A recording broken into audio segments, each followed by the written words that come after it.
like recent times. What are you playing in current times?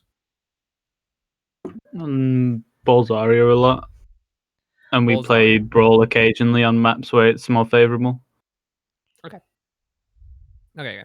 But that really like leaves me that you guys are playing Zarya, because Zarya and Diva are in a really good spot currently. Like you can play Ball as an off tank too, but usually you leave it to the main tank. And so with that, like Ball, Zarya and Diva are both great examples of a tank that can fit multiple comps. You can put it with Winston, you can put it with Ryan, you can put it with Ball. And so I think this will be useful for all of you. I'll talk about Rush, and then I'll use see its matchup against Rush, and also its matchup against a Ball comp. And so you guys can like think about. I'll show you how to fight that when you're losing and when you're winning, but also in the neutral. And then we can actually look at also a Rush v Rush or a Winston Zarya matchup if you guys are interested in that. Have you guys played Winston Zarya at all? A bit. I don't, not to memory. Oh, we have. Okay. I played it a lot before, but not with this team. Yeah, Winston Zarya is currently like the comp that is has been taking off, and the double bubble as people call it. Yeah, and it has its merits, but it's also like it kind of went on a spike in like competitive lobbies or like in scrims, and then it started going down because people didn't realize how hard it's actually to play. And if you guys have a competent diva, diva ball does more than Winston Zarya. And so it's like the higher you get in skill level, the easier a Winston Zarya would become to play. But the higher you like get past that, Ball Diva is better on that front. So it's kind of just like what you guys are comfortable with. If you guys have a Diva God or if you guys have a Zarya God, then just play with that hero. But anyway, let's start looking at the VOD, and I'm gonna show you uh, a little bit of a Rush versus Rush, and then Rush versus Ball comp. Okay, and here, no. Oh yeah, sorry. Even so typing, so asked him to say no. Sorry. I just muted and unmuted myself. Yeah, I think as far as tank line goes, we're not like gods at any particular thing, but we're just flexible onto our roles, I think. Okay. With the Diva Zarya, I'm kind of the same good on both. I enjoy playing Diva more, but I also am fine with Zarya. But on skill level, both are the same, I think. Yeah, and especially now with this meta, with Zen falling a little bit out of line, like people have started stopping playing Zen, not because Zen got like significantly worse. Actually, oh, this is the wrong one. This is the one where we play against an fucking Orisa comp. That's the wrong one. Don't mind that. People still play Orisa? I mean, I can show you at the end if you guys want. Yeah, this is. I don't know if you're. I'll just quickly show you if you're not familiar. It's Hoth Bath. It's a open division, like a top team with Boostio, who's like a really good ball player. And when he plays in a competitive environment, he doesn't play ball because he says he doesn't play because he's so good at it. It takes the fun out. So he plays every other hero than ball when he's playing like in scrims, for example. Like here, you'll see. This is the comp they roll out with. Okay. So like a classic double shield, but with Genji. Yeah, with Genji. Yes, the classic one. And like, it's weird how they play it, and they would lose it, but then they switch out the BAP. No, they switch out the Brig for an Ana, and then they nano blade, and then they win the last fight. It goes to 1999. But yeah, it's a really weird comp to play, and like, let's just not talk about it. It's okay. kind of embarrassing. So here's the comp I was looking for. Yes. Okay. So here's a match from the tournament. This was shown in the stream. So if you guys have seen it, you'll know that the team on the red loses, and they lose pretty heftily on this one. Like, they win the next map, which is more rush focused. But here in the control center, something happens that like makes them so that they're not able to use their resources efficiently. They start going in like they do really well in taking space, but the enemy team applies their resources way better, and they also use their ultimates way better. So here we see like a way of wasting ults on the red team and the blue team winning just because they're not wasting ults. And so like I will tell you that the main tank here, like, you know, when you're playing for space here in control center, you don't want to go too aggro into this area. And so when you're around this area, like like if you're an aggressive player, you can't really go here. So you have to kind of just play the shield bot game here and wait till the enemy comes to you. But if the enemy is not coming to you, it's kind of like sitting there. And so this tank here has a really hard time playing. Like he keeps taking, like he tries to go forward, but he just keeps taking damage. He comes back all the time. But the way my team, the red team, loses their resources when they're trying to push in, really sets like all the things for him. So especially for tank lineup here, like there is much to learn, especially because Depsy, who's now on the monkey, they will roll out with this monkey, switches to Zarya, and only for one reason. It's not because Zarya is particularly good. Like we're playing D.Va here, which negates some of the Junkrat, some of the fire strike from the like we're playing long range, and negate some of the healing coming in either from the Baptiste or the Ana, whichever they would be playing. We predicted they'd be playing either Ana or Baptiste.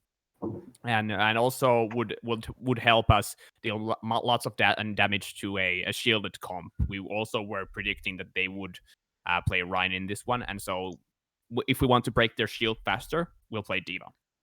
And like that really like comes into that factor that like how do we want to fight this? If in control center, there's two ways you can go about it. Like realistically, yeah, you can go up here, but nobody really goes there. You can either go to white, or you can go to point. So we call this white and wide. When you go here, you go wide because you're taking all of this space around here, which allows you to like go here, take the flanks, control the flanks, but also you focus the enemy to use only this area. Because if the enemy starts going here, you can now the target is, you can strike the rotation and take away their space. And like I said previously, always target the rotation, because the rotation requires them to use resources. Either speed, they need to use healing, they need to use their shield, something. So when you target a rotation like this, you can start bleeding their resources. And even if they make it out, don't overcommit. But if they make it out, they'll still have lost a lot of resources, which means that like they'd rotate from here and take this, they've gained literally nothing. They lost resources, and you just keep swapping around them.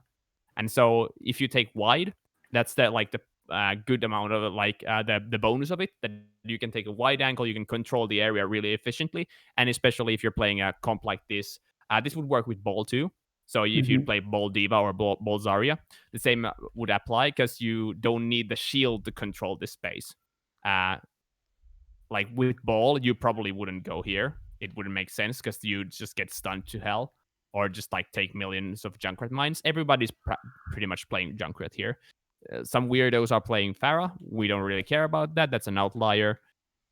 And so wide, if you want to go and control the area real fast, force the enemy to come into you, and you take white if you think you have enough damage, or if you want to just rush into the enemy.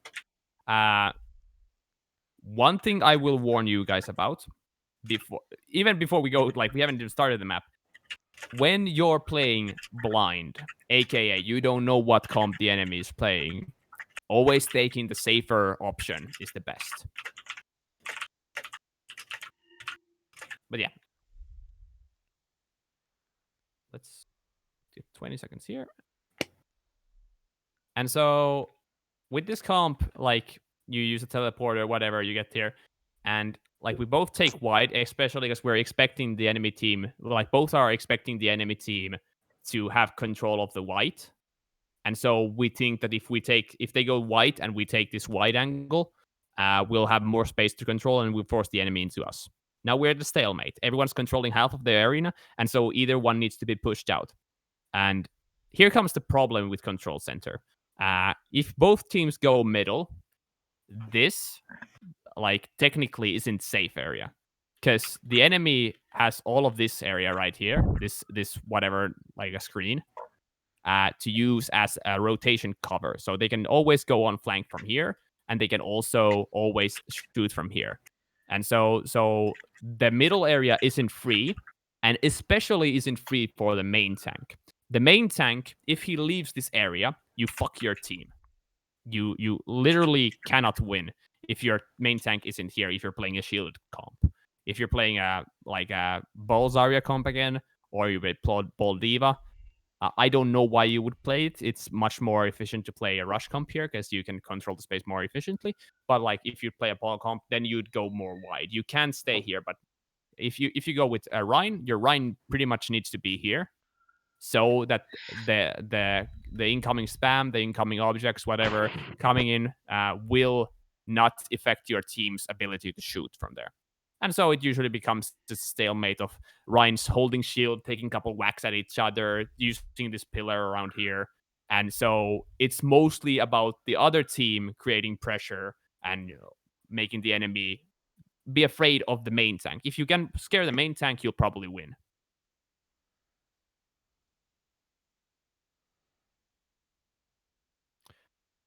And like, if actually, what do you guys play in control center usually? Ryan, Zarya, Junk, Sim, and then Bap Lucio, I think, or Ana Lucio. So how do you like? What's your win con usually? Like, do you what do you consider your win con? Who wins you the fight in this? The just immense amount of spam onto their tanks to blow them up and then rush over them with the insane damage.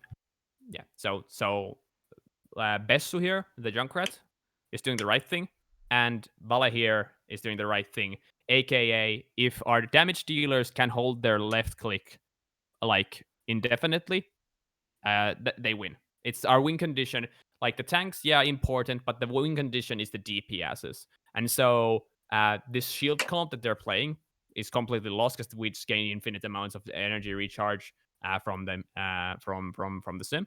And so having the ability to make your sim do as much damage as possible is the key. AKA, if you are facing each other from here, you want to make sure that your sim can just like go around somewhere here and just start beaming the enemies. You protect your sim when somebody's trying to push, but otherwise let your sim do its thing. And like if the enemy team isn't pushing into you, you can start pushing in a little bit. Do you know what do you know what baiting as Rhine is? Like looking like I'm going aggressive and then backing off into my team and making them chase me. It's pretty much like you shield hop into the enemy team and then you start going back immediately, which like jump in. It makes the enemy team question whether you're going in or whether out, and usually confuses the signals like that the enemy team might go too aggressive or too passive because they think this a speed boost is coming or something. Just like test the waters, and if the enemy main tank is playing like a pussy, you can now start pushing in. When you're playing Zarya, Zarya's position isn't here. Like if you're playing Zarya here and being a friend to your tank, pretty much like, yeah, I'm a bro, I'm gonna use my self bubble to protect our Rhine, some sorts. Not your job. Not your job here. Your job is to create as much pressure as possible to the enemy backline, or like even if you can like start bringing down the shield, that's fine. If you feel that they have a let's say they instead of a Drunkrat, they have a McCree who could just like clip one, like get headshots in from here if you go on an off angle. And so then you'd play a little bit more carefully.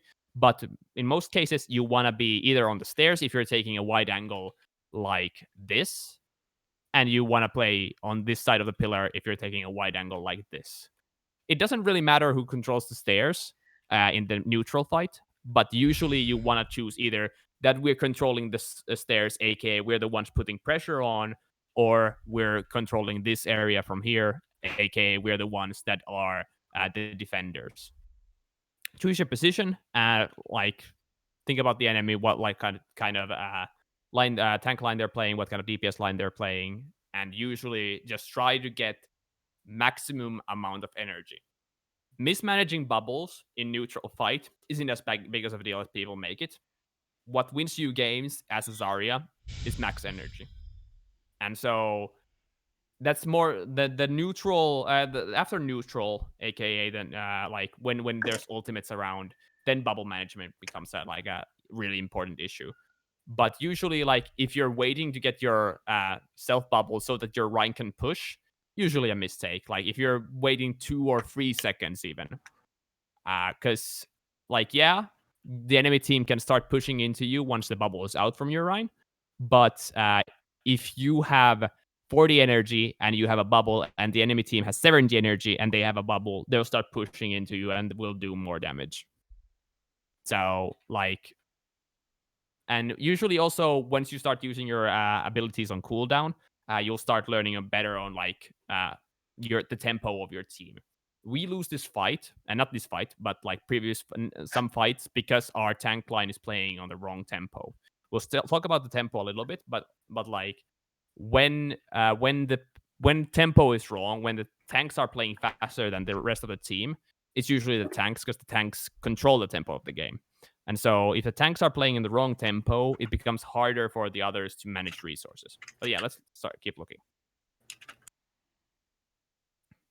As you can see, like if you just take a little bit of a look at the main tank, and like look at how he's never overcommitting here. Going forward, going backwards.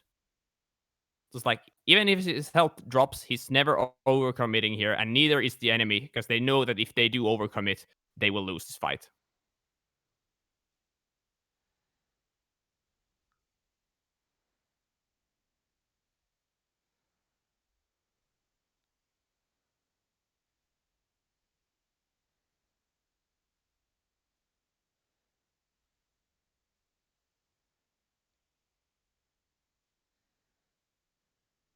So even though they were a couple players down, or like even they didn't have everyone there, their main tank was low, nobody pushed over the edge. Because if you start pushing over the edge and you don't have the resources to fight, like in neutral especially, going to aggro will usually lose you the game.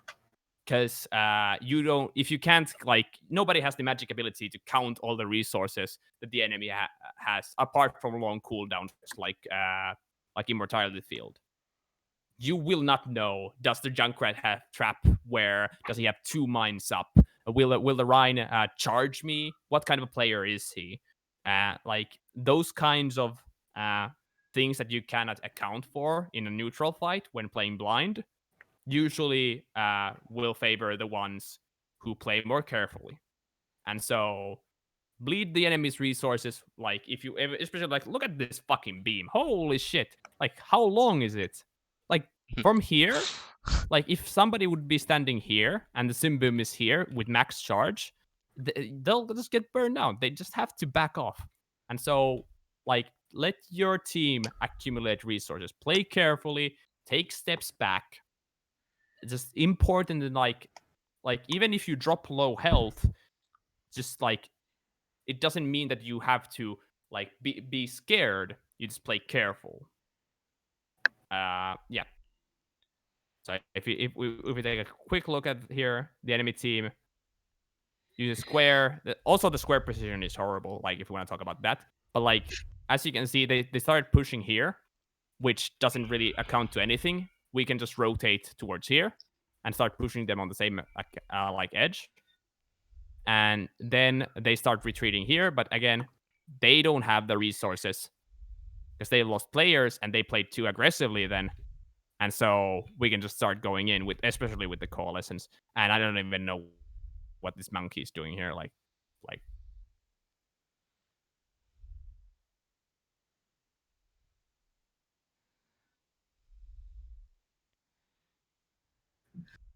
Yeah. And then the classic, we go around their spawn. We start like pushing here. Make sure, really important to make sure that the enemy team doesn't drop a teleporter there. if the enemy team drops a teleporter there, you don't have the time to destroy it. And so usually having your own teleporter here, if you're playing Sim, so that you can just quickly get back to the point, is very beneficial. But yeah. And the enemy team even makes a smart decision, like that they're not just like, and they switch to the Zarya. They know that the other thing is not going to work. They start rotating bubbles. They don't care. Like this thing super important. When you're doing a long rotation, use bubbles early on to get energy charge. Because the enemy team isn't gonna push you 6v6 here, because this is advantage. Like you have the advantage here when you're the blue team, and so the enemy team has to back off because they know that you have ultimates. For example, if they start pushing into you and the Junkrat would ult, you wouldn't have the space to back off, and so you'd have to fight the tire in a narrow corridor. It's kind of hard. And so the bubble rotation is usually that you first use your self bubble. It's so that you go in front of your Rhine, you use self bubble, and then, if necessary, if possible, if the enemy team isn't pushing, for example, then you use friendly bubble again to gain energy. Like, because this is such a long corridor that no team is going to speed into the other, and so using bubbles is allowed. Tire comes in. What the team does, red team starts backing off. They know that they have to back off. They need to know that they need to look for the tire. This D.Va here starts looking for the Junkrat. Like knows that if he finds the Junkrat, he gets one down. He can't really do anything about the tire anyway. Like a D.Va doesn't really fight tire that well.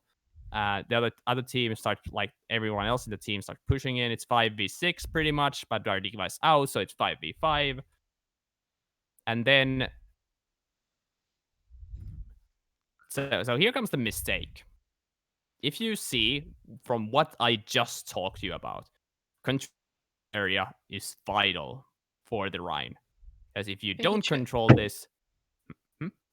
Yeah, he just gave it up. The Reinhardt gave up like the spot that you said he should never give up. Yeah. Kind of. He gives it up, aka leaving all of this here free for the enemy Echo. If they had a Junkrat here, the enemy Junkrat, the enemy Zarya, who's going on an off angle here.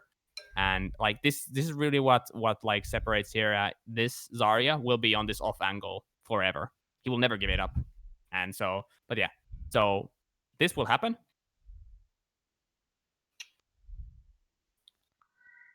This Rhine sees, ooh, juicy squishies. This Rhine, he's going for a playmaking. Like he's like, I'm gonna go behind their Rhine and shatter.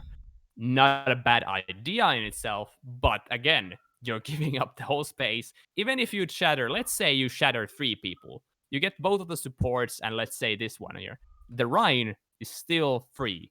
The Zarya is still free. Even with those, your team cannot push into.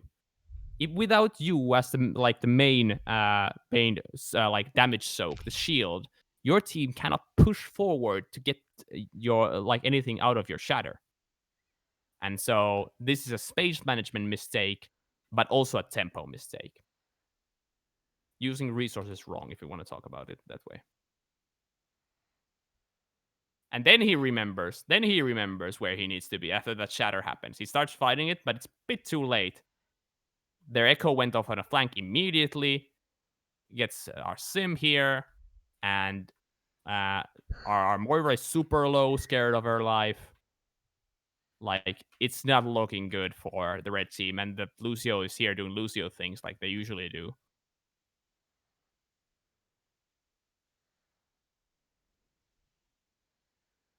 So, just to like not to plant a like a nightmare scenario on a main tank's head, like you can go for these plays, but you need to be aware that always when you go for those plays, if your team isn't with you, you cannot make those plays.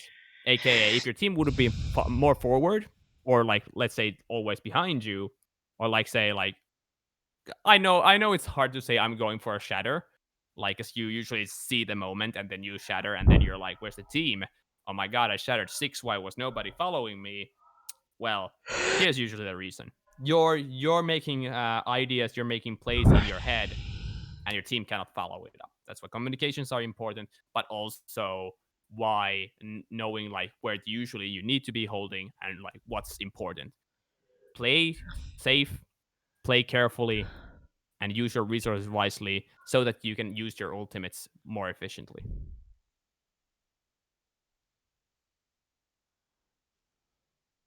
And once we lose the D.Va, it's over. We start going out.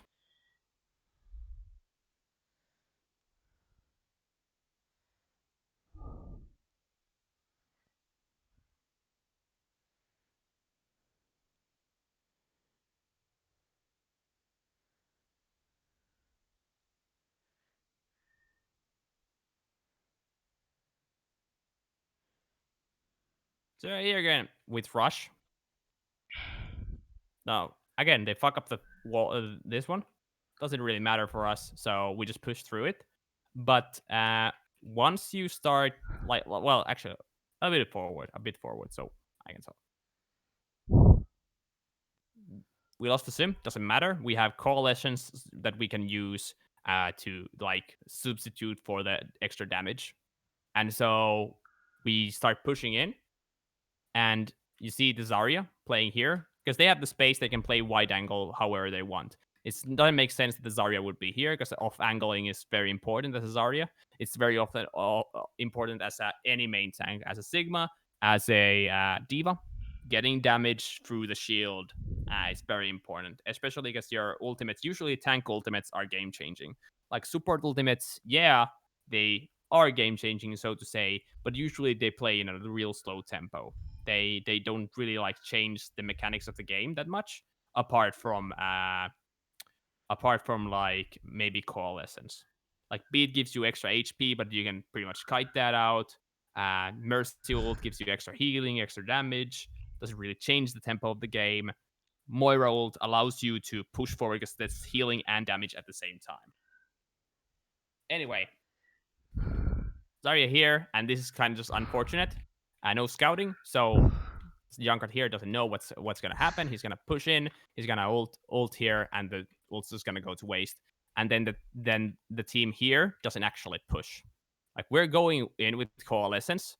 This Rhine here, the PVC, the blue tank knows that he needs to back off. He's gonna start taking a lot of damage, but he also knows that his supports are there. So again, not really worried about the like the insane amount of damage coming through. Just needs to be sure that he doesn't get caught off position.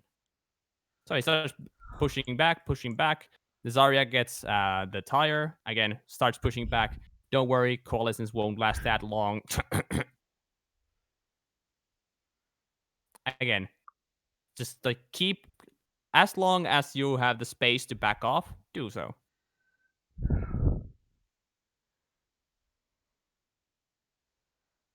And here again, like this is a position, yeah, where you wanna be, but here's a position also where you can push efficiently. So again, when you're thinking about like off angles, etc, like when I was talking about here, if you start pushing here, the enemy team just can just back off indefinitely. Here, and if you push here, you're not taking the point. The enemy team can rotate also here to the point. So, like, keep your cool.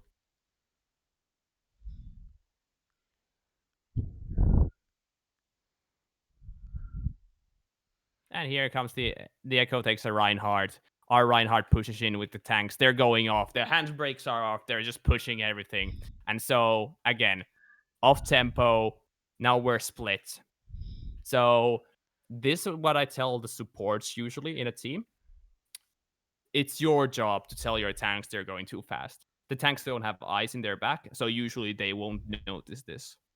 And so like tanks need to be careful about that, and they need to convey very nicely with a very like commanding tone that we're going in very vocally, but also the supports need to very vocally like imply if there's something wrong.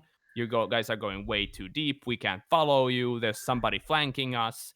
Like every sort of opportunity that the enemy team has to go to a rotation, aka, and this would be the back of the rotation who can't follow up, will cost you, and in this case, cost us this fight.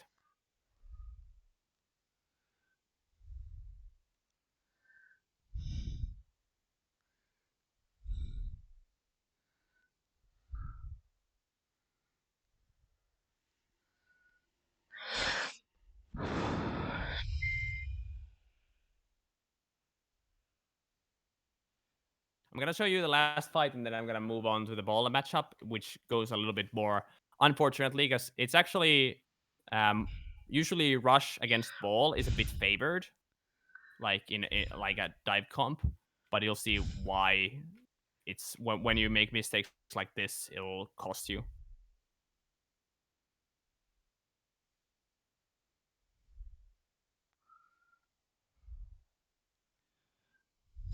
So again, as you can see, like if we take a little bit of look, playing real carefully, but the enemy team starts playing aggressively. They have the off-angle Zarya, but also the Echo will start going on an off-angle in multiple, like here, and but they also can go from here. And so what that means for the team that like if you're standing here, you can't do anything. You need to either start like grabbing the space, like the tank here is trying to do, and then like baiting the enemy team to come in. The problem with baiting, sometimes the enemy team doesn't take the bait, and so you're just using your shield to do nothing. It doesn't really work at the start of a rotation.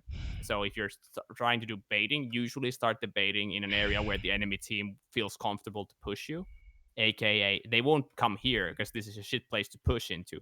But if you'd be here, now they could.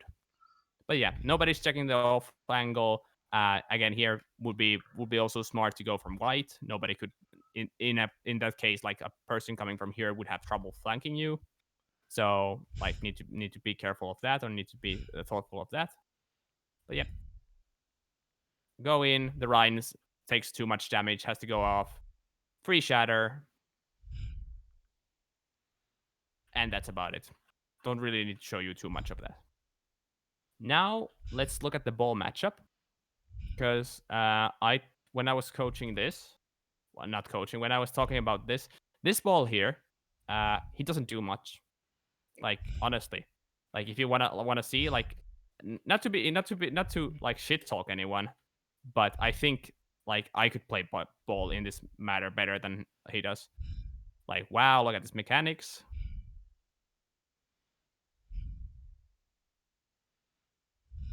Look at this massive like wow. He's gonna sit there, and then he's gonna go through.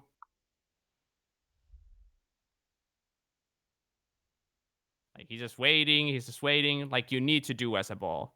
He pile drives, gets nothing, gets stunned, gets away. Like when you're playing a comp like this, ball Zarya, the ball is doing the smart thing of waiting for his own team to be ready. And this is like, if you don't do this, you will have lots of trouble against a coordinated team. If your tracer cannot follow up on a backline, a pile drive, if your team can't push in while you're booping them forward, you're pretty much only gaining ult charge and nothing else.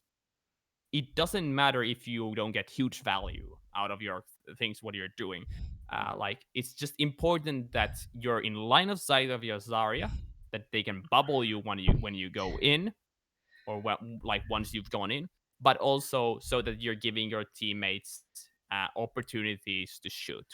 You take the attention. Everyone has PTSD from ball. They know that the ball there, like any ball, can do huge amounts of damage. They've been in the back line and they've seen the ball do shitloads of damage. And so what they will do is press every single ability that has CC, anything, and they will shoot you. If you manage to survive, for example, with the adaptive shields that the Hammond has, you can get away because it's like 1,000 HP and nothing can really stop you. And so wait, especially on neutral, but like this is super important. You need to wait that so that your Zarya knows.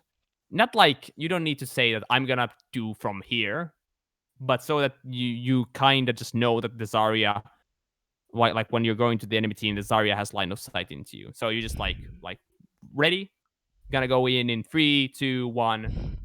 You know those things. Like you can do that better with ball than with Winston, because with ball you have more time with the grappling hook to adapt your dives, etc. Anyway, and so how does a rush comp fight this? Right, just everyone coming in from like all the directions. You're getting spammed out. You cannot win by sitting on the point. If you're playing Ball Zarya, what do you do against a rush? You spam them out. You make your Tracer go in the back line. You make your Echo go somewhere. You have your Zen and Zarya or whatever you're playing as supports like that cannot mobilize fast. You have them spam in the main line, and so if anyone tries to come into you, this will happen. Like this is how Rush wins is that they rush the Zarya and the Zen. They will go in, and that's like a super easy plan. But in these kinds of maps, like the Zen's playing like here. Like look at where he's looking. Hello? Hello? Zen isn't here. Zen is on the other lion. Hello? Yeah, there we go. So he's just standing here. Like you can't get to him fast enough. So the only like if you start going here, well, I'm just gonna show you. This happens. They will focus on the Zarya. They will start pushing on the Zarya, and this happens.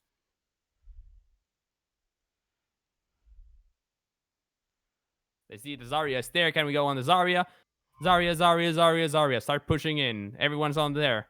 Zarya is taking huge amounts of damage. And now everyone collapses. You moved it out of a safe area where you can be, have cover, have places where you can take your resources out. And if the enemy team wants to spam you, like with Tracer or Ball, they actually have to come in, so taking a risk. And now you're moving into an open area where everyone in this team, apart from the Tracer, who's like harassing the backline like they should, is making the DPS look this way. Is making like these supports were previously looking that way, but then they noticed that, oh shit, our tank is Discord, needs help. Everyone here needs help. But the rush, the dive team collapsed on the enemy. Once Discord was in, it's immediately clear who the target is. So instead of focusing on the backline here, they started focusing on peeling. And this is really important in terms of if you want to think about what I said about resources, rotation takes insane amounts of resources. And so once this rotation is complete, if you target the end of the rotation here, they will have no resources to use that they can use. There's no speed. The Moiras has to use probably Heal Orb, has to use lots of other things. If they would be playing Zarya probably would have used the bubbles already, when the Rhine was swinging out there. This Zarya is about to go down, real fast, but it doesn't matter because we're about to go down as well. There's so much spamming coming. So if you're playing, if you feel that your the slow targets are being targeted by a rush or just a dive comp too, you can just start playing back. You have the power, you have the abilities to readjust your positioning really fast. And so instead of the Echo could have been here helping the Tracer, or the Ball could have hit here and let the tanks do their shit, but that would be a trade, and they're not fighting for trade. Good teams don't fight for trade, they will fight for win, because it's much more easier to win neutral than trade in neutral. And somehow the Zarya is still alive. Holy shit, the Zarya is just jumping here. We're using fucking coalescence. Our Ryan got discarded immediately. He died. We're using coalescence to fight this, and still the Zarya isn't dead. And it's just because everyone's trying to target Zarya, but they can't because there's so many things coming out. This guy, he probably hasn't been looking at the Zarya all the time. He's trying to look at the Ball. He's trying to maybe go for the Zen at some point. There's so many factors that go wrong for the attacking team. If you have a good defense, a good collapse, so to say, you peel well.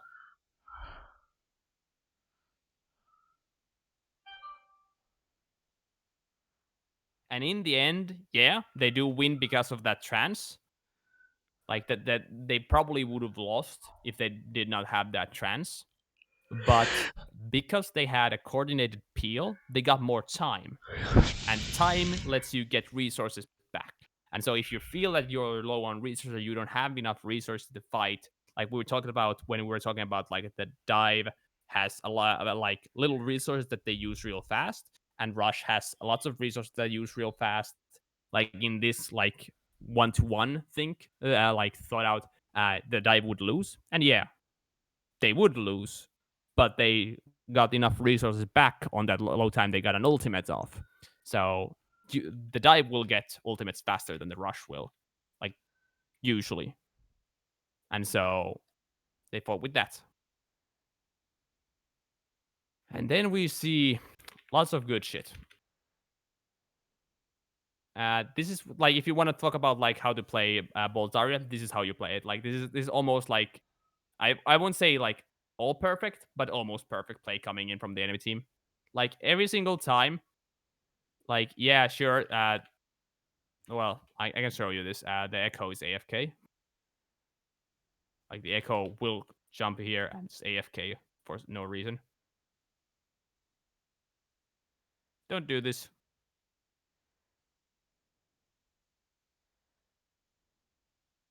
So don't do that. But so when you're playing a ball comp, again, ball targets rotation, and the other like team is playing real far backward. Like the Zarya was originally here, not here, or not like, you know, close enough to get like instantly dove on. He was ready. He's already here. Like once they lost their Echo, the Zarya started pressing S immediately. So you don't need to force the fight because you're the defending team. You can choose where you want to do the fight. The enemy team will try to, the attacking team will choose, so to say, when to fight. They'll start like commencing and using their resources. Like, look at this. This guy hasn't taken that much damage. And their Moira is still using the spray because he has to. If he's not using the spray and the diva takes damage, the diva will demech in like 5 seconds, in 2 seconds, because of like shit, like random shit that can go in his way. And so they give space and then they target the rotation. The enemy team go into a trap, and once the enemy team doesn't have anywhere to go to, they can't do a rotation. Their only option is to press W. Then you go. Then you'll start winning the fight. Because you can go in fast, and then you can get back. You can do spam, and you spam out the enemy team's resources. Like one by one, one by one.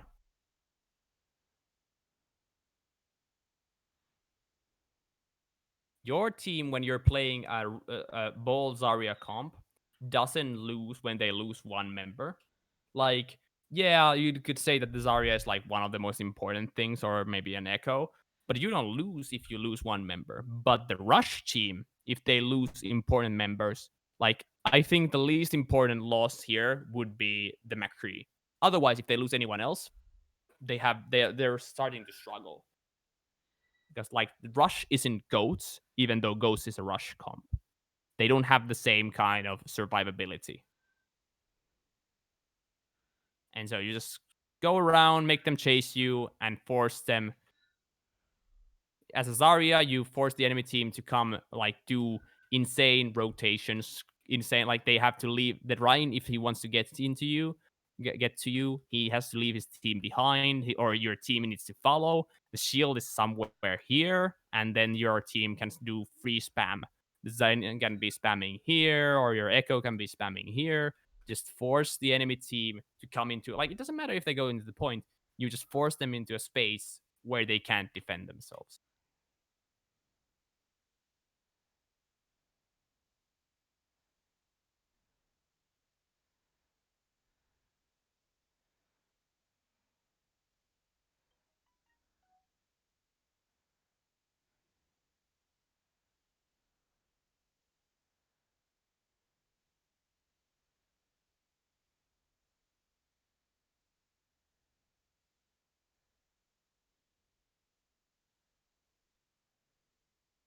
And again, the Rhino shatters doesn't really matter. You target the rotation. Suddenly, everyone's here who could follow up isn't following up.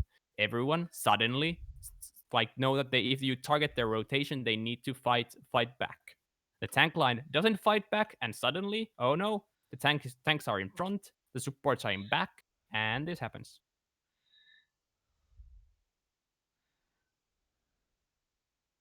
Chaos. And the Rush doesn't really thrive on chaos. Your team does. If you're playing Ball Zarya, as long as you remember to keep your space, because you don't need to be close quarters to win this fight.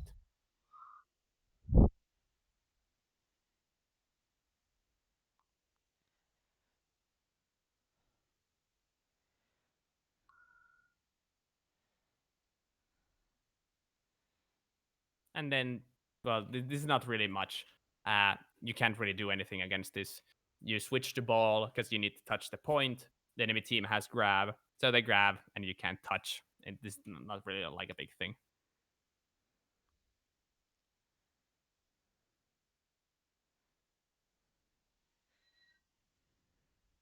Yeah, and then they lose. Yeah, that's a well. I started blabbering really much about like certain aspects that I think we covered in the previous thing. But what do you think? Uh, did you learn anything? Yes. So, like, if you're playing a brawl against a Bolzaria, would it be better to just switch if you can just be played around like this, or what? So it's you can always like like it's really hard to like I say that definitely like yeah definitely just switch. In most cases, because every like play style has counters. It's usually about who executes them better, or if the enemy team doesn't really know about it. But yeah, in this case, in this map, I'd say switch. The rush doesn't have the opportunity. Like the only thing you could do, and this is what some teams do, if they keep rush, they keep the sim, and they teleport the window every single time. They drop into the point so that they are in a space that is enclosed, but also they force the enemy team to contest the point. And so, like that's yeah. And I think we like in the last room we played on this, and we did play like Rush against something that was not Rush. I'm not sure what the enemy was playing, and we did make it work out quite good because we never kind of left the courtyard, even if we maybe saw the possibility to maybe like. But you won the original point, right? I think we did. Yeah. Because like we kind of stayed on the like we never got like out of the courtyard, like out of the green. Maybe pushed it a little bit, but never as far. Yeah, but that's like applying the thing that I was talking to you about. Like if you're in this courtyard, even if you like push a little bit to the lion, if the enemy team is like pushing here, but as long as you have a space where you can retreat to as rush, and you can get your resources back, and you're fighting in a space that like gets fucked, you should be winning. Yeah, so like the way I understood it now was like just never try to be too much in the open, like like not always have like ways to go back or ways to rotate to, and not just be scattered out all in the open just because we see the ability for a pick, because the pick will maybe work out, but it will result in us getting fucked because we're out in the open. Yes. Okay. Rush will like it's hard to say 100%, but like it's really close to that. Like if the enemy team is playing at the same level as you are, you go in with rush, you leave yourself open. The enemy team, like it's even just like a normal level Overwatch player, like let's say like a plat to diamond player. They know that if a Rhine is coming towards them, they will back off, or like an Echo will fly up, a Zen will start like pushing back. And once you start chasing that kill, the other players will start like targeting you. And what if the enemy team with the Zarya and the ball has the point? Like they have point control and we come. Is it a good move to like speed boost on the point and work from there? Or do we just slowly work our way inwards? Because like I know we should fight. Idea. No, it's not a bad idea. Like the way you lose is that your rotation gets targeted, and so the best way to avoid that is to use speed boost in that. If you can avoid that, would be even better. But like if their only opportunity, let's say like again, their ball is set up here and their Zarya is set up here, and you start pushing in, if you speed boost and you can get your team so that the Rhine like is if you're Rhine, you do it like this so that your team is always behind you and you rotate like this. That should work, and that would be like a really good rotation, especially if the ball is like here, and so that they don't have everyone or someone like immediately like coming here and target you once you get to the point. But if you speed boost to the point, it would be okay, I'll say, depending on does the enemy have grav/mines? Because the mines make going to the point a little bit harder, aka if because when you start holding like this, where the Rhine shield is here and the rest are spamming from here, which is kind of the norm. If the mines go here, you'll get split usually. And so what you want to do on that situation is usually that you'd play a little bit backwards, and so that if the mines come right here, now you can either like rotate here or rotate through the mines and just clear them fast. Usually, like if you can leave the mines here and just push, it's better. It's better to like when you're at an impasse. Is that the word, impasse? Anyway, if you don't know where to go, just press W. Like that's the only. If you can't do anything else, then press W. But pressing W is your best choice because you can otherwise you just stay in the point and you lose the fight. Like, yeah, if you capture it, then maybe play for percentage. But usually would recommend, like, it's really up to the situation. But speed boosting isn't a bad idea. That's the final word. Okay. Yeah. We have a couple of minutes. So did you want to ask anything else regarding the comps, or did you want to look at how the Orisa team plays? I'm interested to see how the Orisa team plays now. I have any questions? I don't know about everyone else. I'm good for whatever. Oh, what would you recommend? Which is like the best comp to like? I mean, of course, we play Tracer, Echo, but what support lineup would you play? Because when you're playing Bolzaria. When we play because before you said like people kind of stopped playing Zen a bit, so I'm not sure. Yeah. So with the Ball Zarya comp, because like the Ball and the Tracer and the Echo all benefit from a Zen. So usually that is actually the better option here. In regards some maps, you can I've seen play Echo, not Echo, Anna Mercy, but I don't recommend that in most maps. It's very hard to make the Anna work, and it requires. So usually the Zen is quite enough. If you're playing Mirror, then consider maybe the Anna.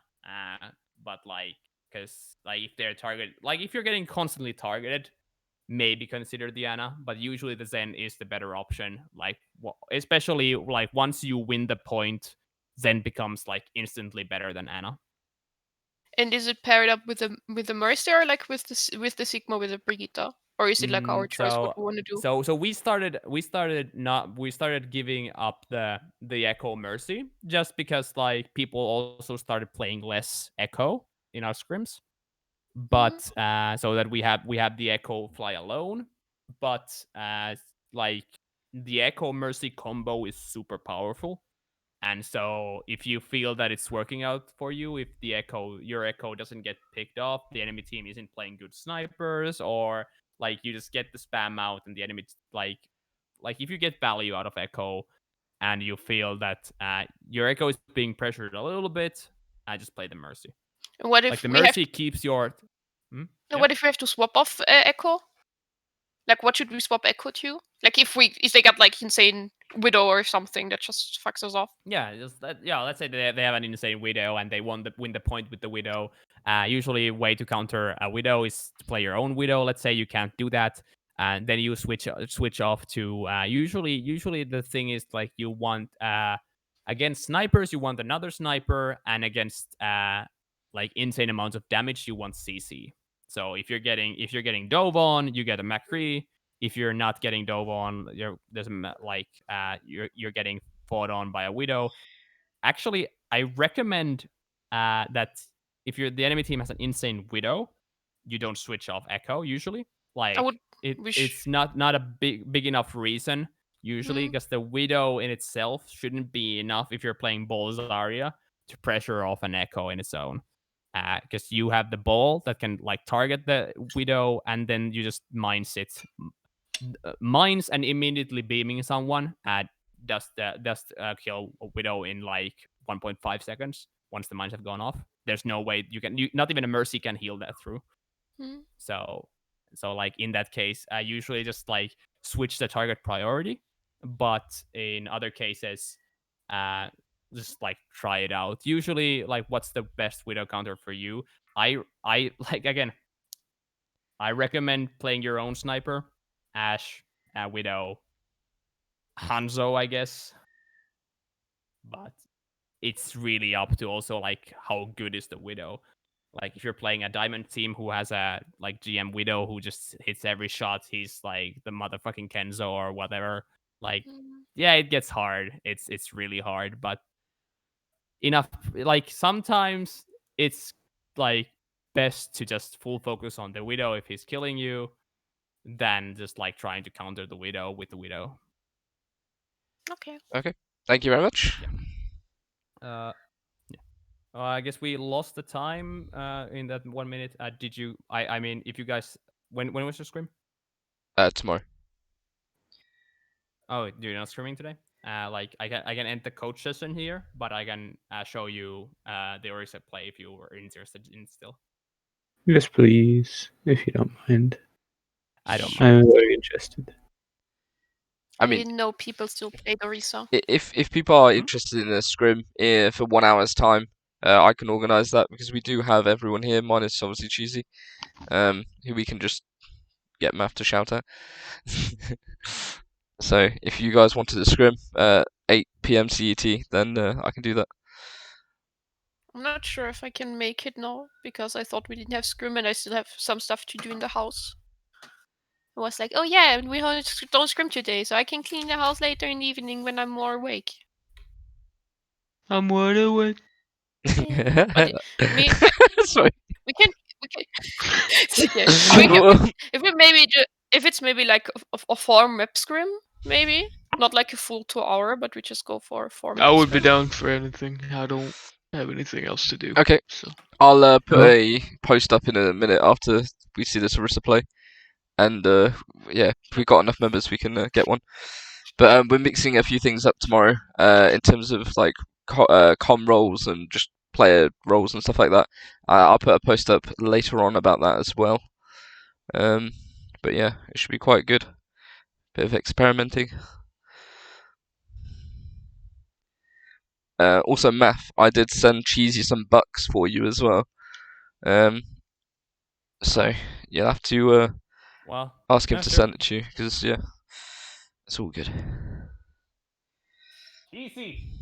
Where's my money, bitch?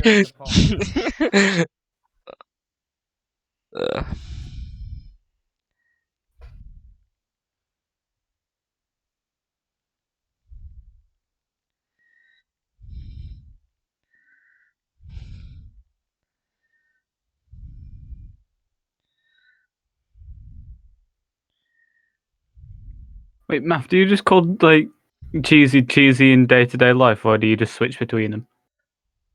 No, we kind of switch. Okay. It depends. Like we have these moments of so there's the like normal talk what we have, like when we just talk to each other in Finnish. Then we have the English talk where usually when we switch to English, as it's Cheesy and Math.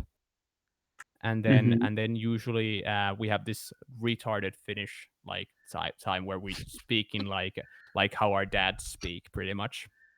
Where talking like, oh, when I was young, and like, and then I call him like a variation of his name, and he calls me a variation of my name, and we kind of just go retarding on each other. Like today we were looking at an old infomercial where they replaced every like word with the word beer, and we were just laughing because we were just like having the retarded moment of there. We were like, oh, Aston said you have a money. What? You have money. Yeah, I didn't tell him, but I sent it to his PayPal. Oh, he didn't tell you that he sent you money, but you have my money. You have my money. Give me.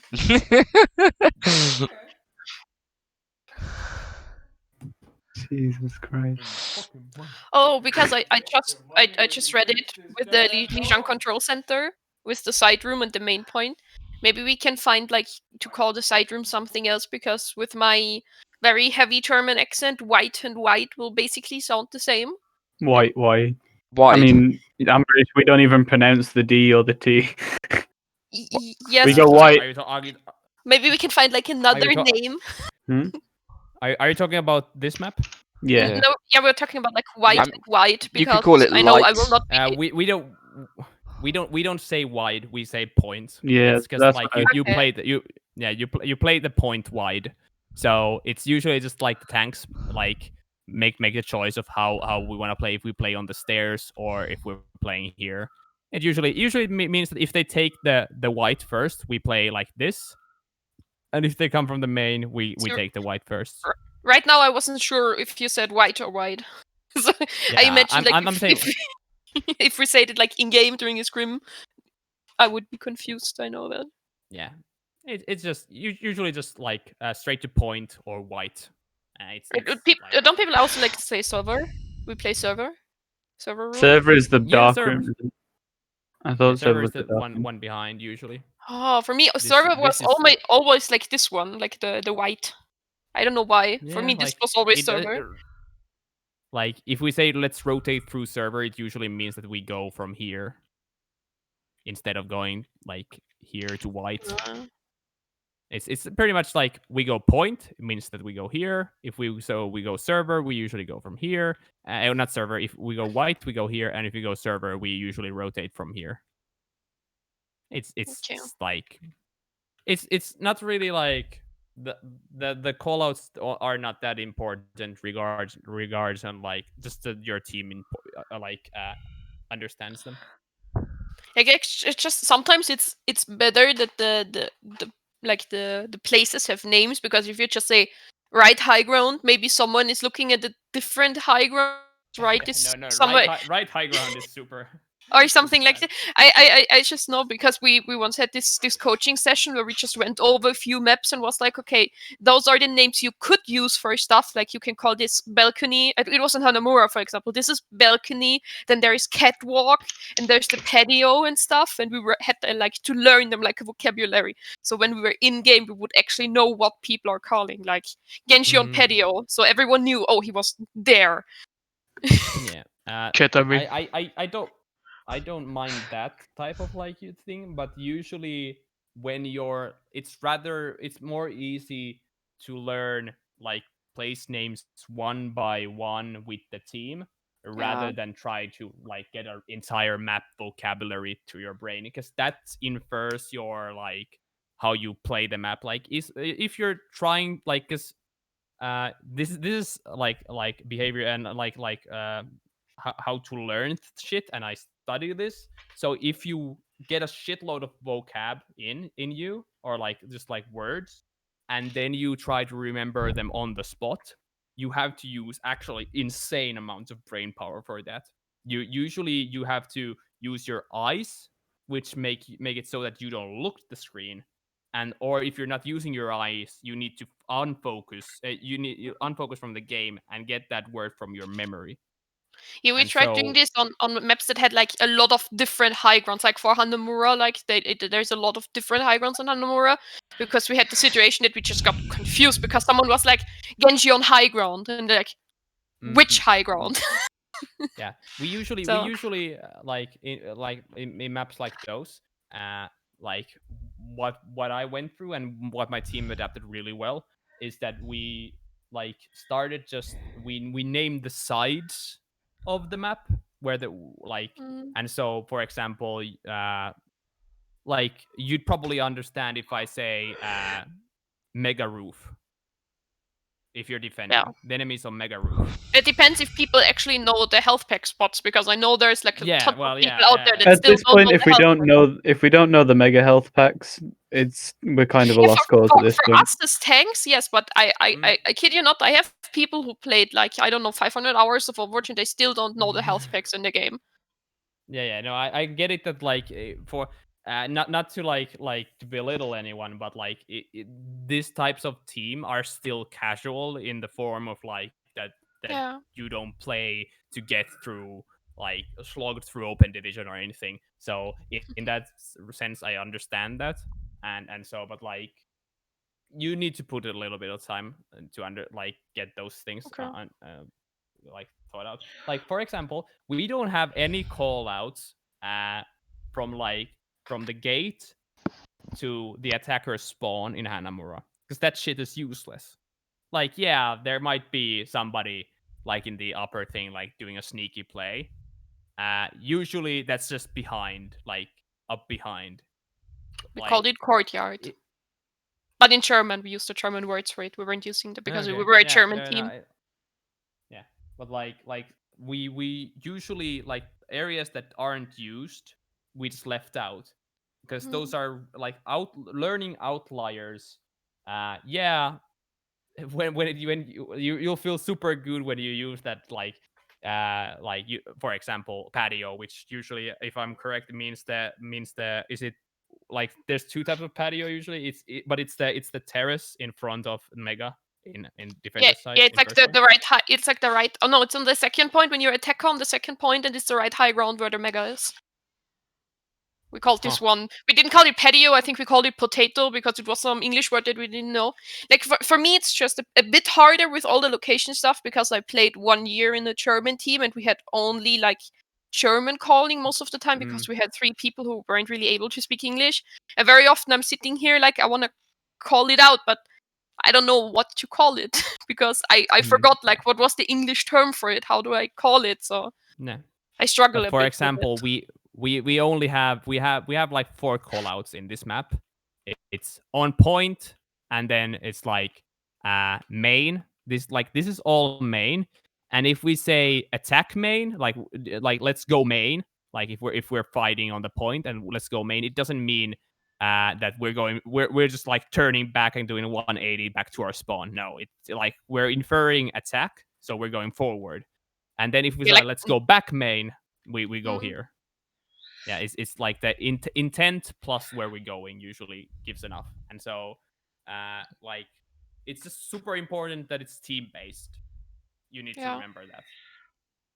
Okay. Like, I don't know, like maybe someone has time and wants to go over like a few maps, because it's only just me. I don't know if it's for anyone. It's only for me that I sometimes struggle a bit on how do I properly call out this location. Or the homework I was going to set for this week is going to be make a comm sheet.